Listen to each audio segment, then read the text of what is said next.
Veronica, and I have been doing some research, learning about animals among us in British Columbia.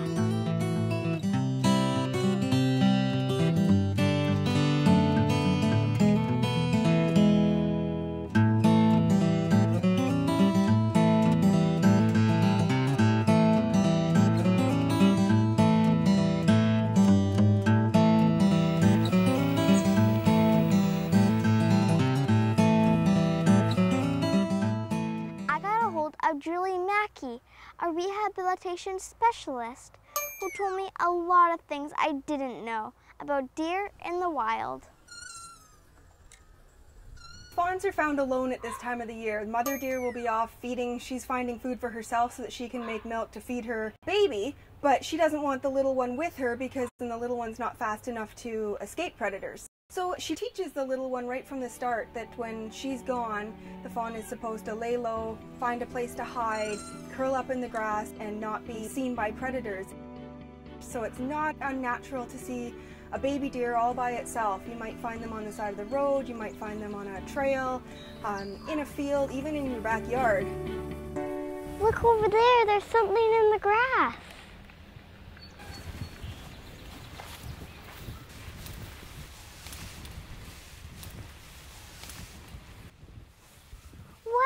It's a baby deer. It's a fawn.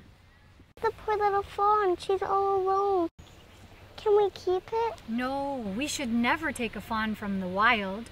The mother leaves him alone while she goes off to eat. Mommy, can we please take it home? I really want it. Honey, the only reason we would take the fawn is if its mother is dead or the fawn is injured. Imagine if its mother comes back and her baby is gone. Quickly, let's put the grass back up so we can leave.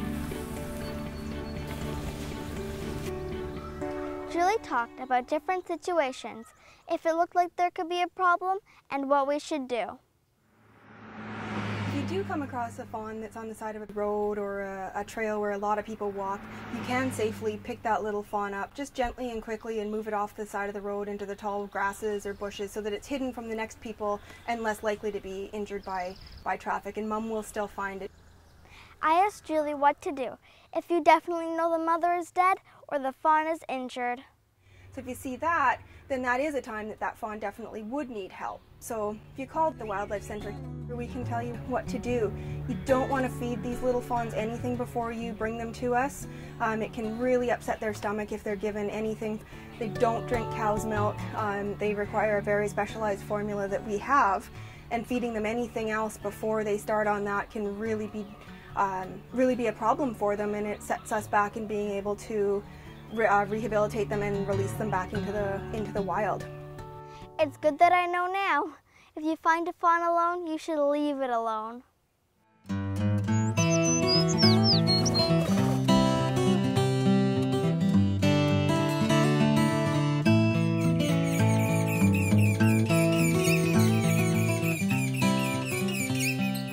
I asked Julie why so many birds are brought to the Wildlife Recovery Center each spring. We get hundreds of songbirds brought to the center, and a lot of calls about little baby birds that have been found alone. So sometimes these birds do need help, sometimes they don't. The birds are busy nesting, the parents are very good parents. They're off foraging for hours every day, catching bugs and different foods for these babies. And if they're brought into the center, we can simulate that diet, but we're nowhere as good as those babies being raised by their wild parents. Julie talked about what a person should do if they find a bird on the ground. So a good way to tell if you want to know, should this still be in the nest or is it a fledgling that's come out and should be on the ground, is to do the finger test. So if you pick that little bird up and offer an index finger to its feet, if it can grasp onto your fingers and it's got the tail feathers starting to come out the back of the body, then that bird is actually a fledgling and it needs to be placed back on the ground, and the parents will be caring for it. If you pick it up and it doesn't control its legs and it's still missing feathers and you can see skin on its belly or on its head, then it probably should still be in a nest. There is a time of late in the spring, early summer, when birds are naturally coming out of the nest, and they're actually flightless for 5 days to 10 days. So they're hopping around. Parents are coming down and feeding them. That's totally natural, and a lot of people will scoop these babies up thinking that they've fallen out of the nest, they're not being cared for, but you definitely need to stop and watch and listen for active parents. They'll make a lot of noise if you approach their baby. So every spring, my mom reminds me that we have to keep the cat in the house when the baby birds are learning to fly. She says they are natural-born hunters, and even though our cat is really friendly, it will still hunt birds. Fledgling birds and young songbirds really are easy prey for cats and dogs, so if you can keep those animals inside, you give the birds a much better chance during nesting season. When we do admit these songbirds to the center, we have to come up with the appropriate diets, the insects, the different berries, nuts, fruits, and formulas that they need to grow properly. These little birds don't eat bread, and not all of them eat worms, so we're left with the task of daily feedings that start at dawn and don't end until well into the evening. It takes a lot of people and a lot of time to keep all these guys going so that they can grow and learn how to flap their wings and eventually fly and pick up the food that they need. We need to teach them what they need to find in the wild before we can release them and know that they're going to be able to be successful. I then asked Julie what to do if the baby bird does not look injured but is too young to fly. If you know exactly where the nest is and one little bird has fallen out, the first step would be to try and get that baby bird back into its nest so that the parents can continue to care for it. If you can see where the original nest is, try and get that bird back in the nest. If not, you can try making a simulated nest, so using a little basket or even a yogurt or cottage cheese container lined with some paper towel or something soft. Try getting that back up in the tree, and if the parents are around, they usually will continue to feed. You can always call us and explain the situation, and we'll try and give you some tips on what you should do.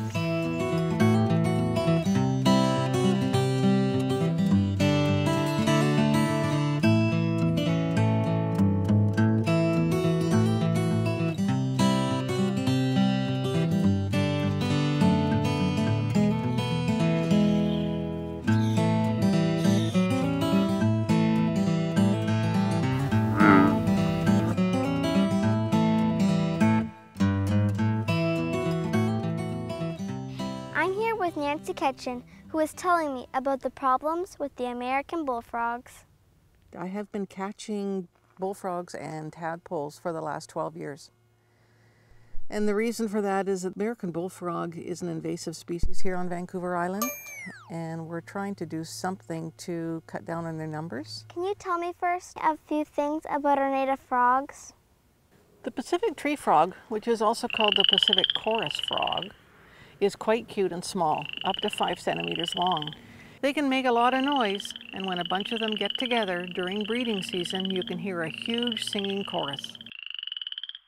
It's probably a good idea for them to be on the lookout, just in case there's a hungry bullfrog watching them. How did American bullfrogs get to be a problem in the first place?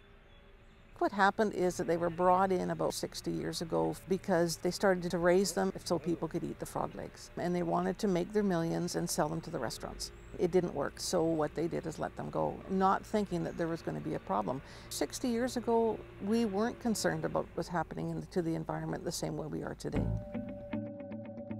The best way to distinguish the male from the female bullfrogs, you can easily tell the difference between the size of the eardrums. And you'll notice on the female one right here, the eardrum is the same size as the eye, and on the male, it's much larger than the eye. He's got a bit of a yellow chin, and the female, she's got a white chin. And you can see the size of his mouth, so this area right in here is his mouth. So his mouth runs from here all the way around here. It's very, very large. So when he opens it up, he can get whatever he wants in there. They are hungry all the time, and they will eat anything. If it moves and they can get it in their mouth, they will eat it. They eat snakes and robins. They love baby ducks. Oh. They will go into your pond and eat absolutely everything that's in the pond. And when they don't have anything more to eat, they start to eat their own kind. So they eat their brothers and sisters. They don't care. Ew, yuck! Just as long as they get the food in their mouth. The American bullfrog female lays up to 20,000 eggs. So once she lays them in the water, they hatch in 4 to 5 days. And then they turn into tadpoles. The American bullfrog tadpoles are this long. And it takes them 2 to 3 years, depending on where they're growing, to turn into frogs. I've been told that the American bullfrog will live in the wild for up to 10 years. A gentleman called a huge frog on Vancouver Island. I've never seen one that large, but you get something like that into the environment and it will start eating absolutely everything. So if you have bullfrogs in your pond, the best thing to stop the spread of them is just leave them in your pond. They're finding that the reason that these bullfrogs do move, it's kids that are moving them. That's what kids do. They pick them up, they put them in a bucket, they go visit an aunt or an uncle. Oh, I don't want them here, just let them go. Don't collect tadpoles, leave them where they are. Don't collect bullfrogs, leave them where they are. Don't collect tadpoles, leave them where they are. Don't collect bullfrogs, leave them where they are. I have on my tablet Sue Staniforth, who teaches about invasive species in British Columbia. So I wanted to talk a little bit today about a lot of the invasive animals that people tend to see around their homes and may not know they're invasive. The eastern gray squirrel is quite a large squirrel. It's about twice the size of our native red squirrel or Douglas squirrel, and it's got quite a nice bushy gray tail. And it's usually the squirrel that often we see. If we live in cities or the suburbs, it's often the squirrel that we will see because they're so adaptable. They do really well with humans. I've seen them in the park. They're so cute. But they're actually listed as one of the top 100 invasive species in the world. We know that gray squirrels will actually kill bird babies and eat them. Aww. They love our gardens and our trees, our nut trees and fruit trees, and they love our garden bulbs. And they compete quite directly with our native squirrels, particularly the red squirrel and the Douglas squirrel, the little guys. They tend to eat a lot of the food that the red squirrels eat, and they'll often outcompete that native squirrel for food and also for habitat, for nesting sites and for space. So the numbers of our red squirrels decline in areas where the gray squirrels are prevalent. Black squirrels are the same thing as the gray squirrel. They're just a color variation of the gray squirrels. And one thing that we can do to prevent the spread of these gray squirrels is to stop feeding them. They're really cute and furry and sweet, and they like to take food from our hands in the parks. But by doing that, we just help to increase their population. Don't feed them your bird seed. If we can make our bird feeders squirrel-proof, that'll help not support them.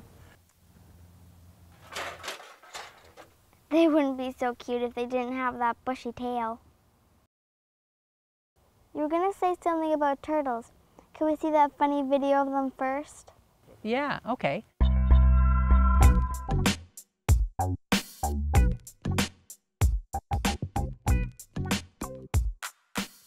Oh look, that guy's balancing on the other guy's back. It looks like they're having some kind of competition. Oh, there he goes. So red-eared slider turtles are another invasive species that have become quite a problem, especially in southern BC. All of them have started out as pets. People have them and then they decide, this thing is looking huge and I'm going to just put it in a ditch or put it in the local pond or a river and get rid of it. These turtles compete quite heavily with our native western painted turtle. They tend to eat the same food as the western painted turtle. They also take up the same habitat, the same sunning logs.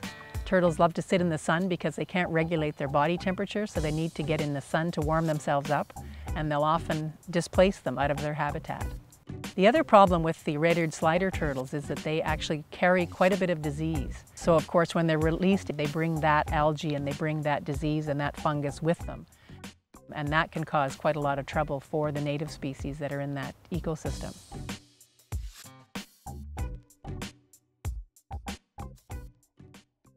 Could you talk about some of the other animals that were introduced into our province? You know, one of the main invasive species is the eastern cottontail and the European rabbit, the other invasive species.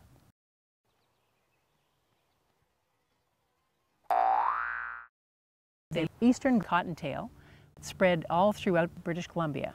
They look like they should be a native rabbit, but they're quite different than our native rabbits, our hares and jackrabbits. The eastern cottontail really outcompetes the native rabbits, and they're quite damaging. They're a nice little brown bunny with a very rusty patch at the back of its neck. Another issue are the domestic rabbits that people buy as pets, and they keep them as pets for a little while. They'll often buy them at Easter because they're so cute and cuddly. And then they realize maybe they're getting too big, they get rambunctious, they start running around and eating people's flower gardens. Many people decide to dump these domestic rabbits off in parks, on hospital grounds, at universities, that people just don't want anymore. They can have many, many litters a year, up to 4 or 5, with up to 8 babies per litter, so huge numbers.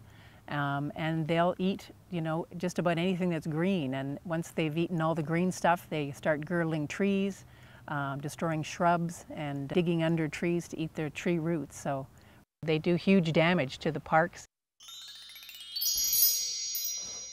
Wow, what are those birds?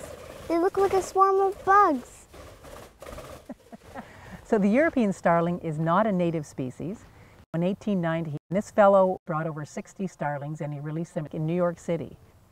Now those 60 starlings have gone on to produce over 200 million starlings in North America, and they often travel in massive flocks and often are seen feeding together on the ground, particularly in agricultural areas. So farmers' fields, vineyards, areas where there are berries, agricultural crops. These birds can be huge, huge pests. In the Fraser Valley, the blueberry farmers have lost up to 1/3 of their crop. Once they move in, they're really, really hard to get rid of. One of the things that they do is that they outcompete native birds for cavity nests. Starlings will actually physically haul baby birds out of those nests and use them for their own babies. It's amazing how fast they fly, swirling around and not hit each other.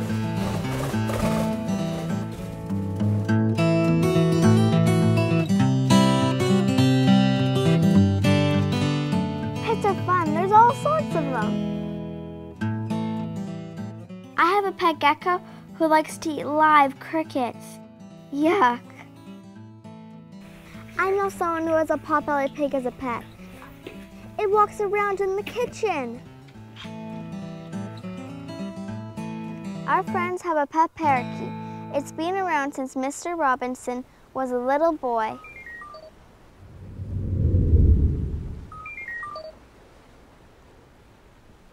Oliver, you're still here after all these years. Pets can live a long time, so you have to plan for that. All of them have started out as pets, and I had one. I loved my little baby turtle, and when I got it, it was about the size of a quarter, and it could fit fine in my little aquarium, and it started to grow, and it grew and grew and grew, and they can be the size of dinner plates or larger. Remember that this turtle can live up to 40 years. That's how long you're going to have it as a pet.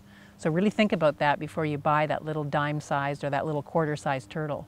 Please hang on to them. One of the sayings that we like to say is turtles are not trash. And if you can't keep it, find a turtle sanctuary, find someone that will take care of them. Please don't let them out into local ponds and local ecosystems.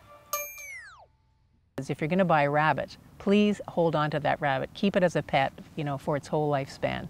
We don't want to get sick and tired of it, or it inconveniences us and drop it off somewhere, which is unfortunately what happens quite often. I think what we've learned is that our pets should be cared for at home and not released into the wild.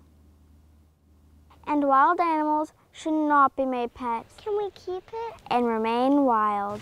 Don't collect bullfrogs. Leave them where they are. Don't collect